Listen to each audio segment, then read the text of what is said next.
Magandang umaga mga bata! Ako nga pala si Teacher Shai. Sa videong ito, maipapakita namin ang ugnayan ng United Nations at ang importance ng pagpapahayag ng kapayapaan. Handa na ba kayong makinig? Kung oo, makinig ng mabuti at tayo'y magsimula. Ma'am, kung hindi, edi huwag ka manood.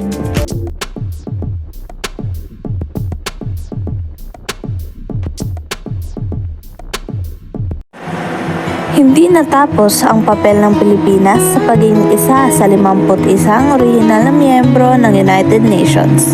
Sa paglipas ng panahon, mas lalo pang lumawak ang ating kontribusyon sa pandaigdigang kapayapaan at kaunlaran.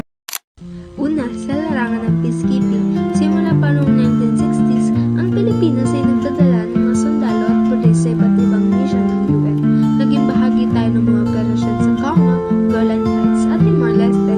Ang mga Pilipinong peacekeepers ay kinalala sa kanilang tapang at dedikasyon sa pagpapanatili ng katahimikan sa mga bansang dumaranas ng digmaan. Sundalong Pilipino, kapayapaan ang panata, sa bawat misyon, dangal ng bayan ang kasama.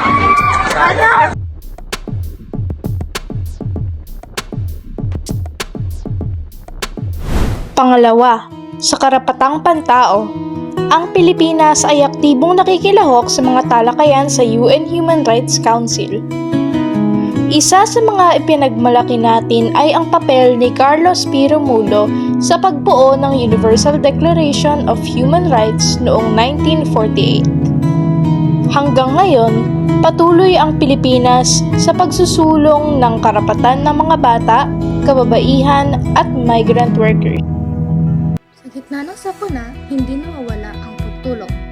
Mabilis na kumikilos ang mga sundalong Pilipino upang maghatid ng pagkain, tubig, at pag-asa. Bawat gahon ay sabay simulo ng panasakit.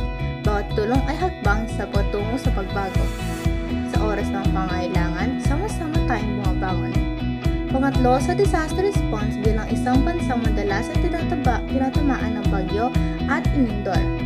Nakikipagtulungan ng Pilipinas sa UN agency tulong ng UNICEF, WHO at UNDP para mabilis sa pagtulong sa kalamidad.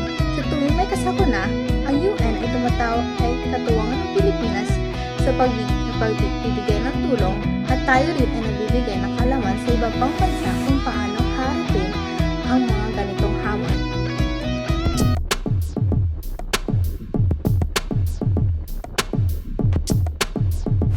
Ngunit hindi lamang sa UN nakikita ang papel ng Pilipinas.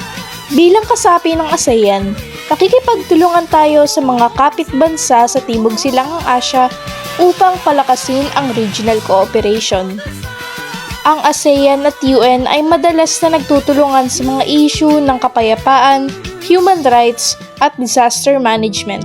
Halimbawa, sa panahon ng mga malaking sakuna tulad ng tsunami at bagyo, ang ASEAN Coordinating Center for Humanitarian Assistance ay katuwang ng UN agencies sa pagtugon.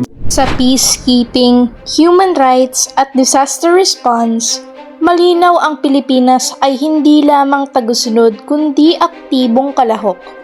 At sa tulong ng ASEAN, mas lalong napapalakas ang ating boses sa rehiyon at sa buong mundo.